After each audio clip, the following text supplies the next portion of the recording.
উত্তর ত্রিপুরা জেলার কৃষ্ণপুর দ্বাদশমান বিদ্যালয়ের উদ্যোগে এবং কৃষ্ণপুর দ্বাদশমান বিদ্যালয়ের ইকো ক্লাবের সহযোগিতায় উত্তর ত্রিপুরা জেলায় এই প্রথমবার বৃক্ষ মেলা অনুষ্ঠিত হয়। এই বিষয়ে 23শে সেপ্টেম্বর সোমবার বিকেল আনুমানিক 5:30 নাগাদ বিদ্যালয়ের প্রধান শিক্ষক একটি সাক্ষাৎকারে বিস্তারিতভাবে জানা যায় এই বৃক্ষ মেলায় উপস্থিত ছিলেন যুবরাজনগর আরডি ব্লকের চেয়ারপারসন অপর্ণা সিনহা। এই বৃক্ষ মেলার উদ্বোধন করেন তিনি। এছাড়াও উপস্থিত ছিলেন যুবরাজনগরের প্রাক্তন বিধায়িকা তথা ওবিসি মোর্চার রাজ্য সভাপতি মলিনা দেবনাথ সহ বিদ্যালয়ের প্রধান শিক্ষক ও অন্যান্য আধিকারিকরা। উল্লেখ্য, উত্তর জেলায় এই প্রথমবার কৃষ্ণপুর দ্বাদশমান বিদ্যালয়ের উদ্যোগে এই বৃক্ষ মেলার আয়োজন করা হয়, যেখানে বিদ্যালয়ের সকল ছাত্রছাত্রীরা নিজ উদ্যোগে বিভিন্ন রকমের প্রয়োজনীয় এবং গুরুত্বপূর্ণ বৃক্ষ প্রদর্শিত করে বিদ্যালয় প্রাঙ্গণে তাদের এই উদ্যোগকে সাধুবাদ জানিয়েছে গোটা উত্তর জেলার জনগণ। সেই সাথে এই বৃক্ষ মেলায় যে সকল ছাত্রছাত্রীরা বৃক্ষ প্রদর্শন করেছে তাদের মধ্যে বাছাই করে বিভিন্ন বিভাগে প্রথম, দ্বিতীয় এবং তৃতীয় স্থানাধিকারীদের পুরস্কৃত করা হবে বলে জানিয়েছেন বিদ্যালয় কর্তৃপক্ষ। কৃষ্ণপুর স্কুলে আমরা দেখতে পেলাম আজকে একটি বৃক্ষ মেলার আয়োজন করা হয়েছে, যেটা সম্ভবত উত্তর ত্রিপুরা জেলা তথা রাজ্যে প্রথম, খুব সম্ভবত এরকম একটা উদ্যোগ নিয়েছেন আপনারা। তো এই বৃক্ষ মেলা সম্পর্কে একটু বিস্তারিত জানতে চাইব। ধন্যবাদ আমাদের মিডিয়া বন্ধুদেরকে। আপনাদের থাকার ফলে আমাদের যে প্রচারটা অনেককেই দেখতে পাই, জানতে পাই, তার জন্য আপনাদেরকে ধন্যবাদ। আমার নাম ধনঞ্জয় দেববর্মা, কৃষ্ণপুর হায়ার সেকেন্ডারি স্কুলের প্রধান শিক্ষক রূপে কাজ করে থাকি বর্তমানে ধর্মনগর নর্থ ত্রিপুরায়।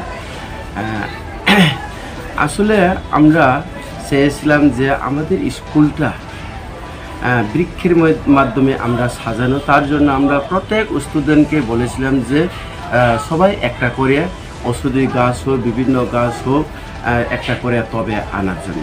তো সেভাবে স্টুডেন্টরা আনার চেষ্টা করার ফলে তারপরে আমরা এই বৃক্ষ মেলা ডেট করেছি, যেটা আমরা আগে থেকেই চেয়েছিলাম।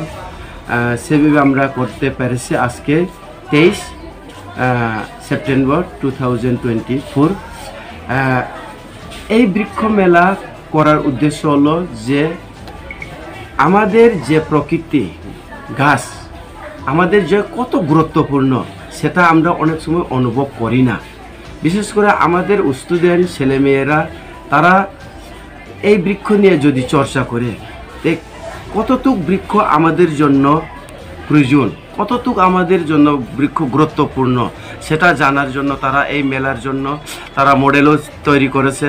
তার জন্য তারা শেখারও চেষ্টা করছে কোন গাছ কোনখানে পাওয়া যায়, কোন গাছের থেকে কি কি উপকারিতা থাকে, কোন গাছ কি কি ওষুধের রূপে কাজ করে, এগুলো তারা শেখার চেষ্টা করছে আর লেখার চেষ্টা করছে, আর অন্যরাও দেখছে।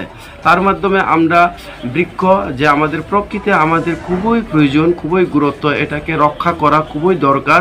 আর অন্যান্য মহাপুরুষরা যাতে যেগুলা বলে গেছেন যে বাণীগুলা, এটাও তারা তুলে ধরছে, বিভিন্ন রুমে তুলে ধরছে। তো আমরা রুম সাজানোর জন্য দিয়েছি 6 থেকে 12 পর্যন্ত ক্লাস 7টা রুম। 7টা রুমে যে এই বৃক্ষ নিয়ে রুম যে সাজাইছে ফার্স্ট, সেকেন্ড, থার্ড, এটা আমরা পুরস্কার দেওয়া হবে। আর মডেল আমরা 6 থেকে 8 পর্যন্ত এটা একটা ফার্স্ট, সেকেন্ড, থার্ড থাকবে।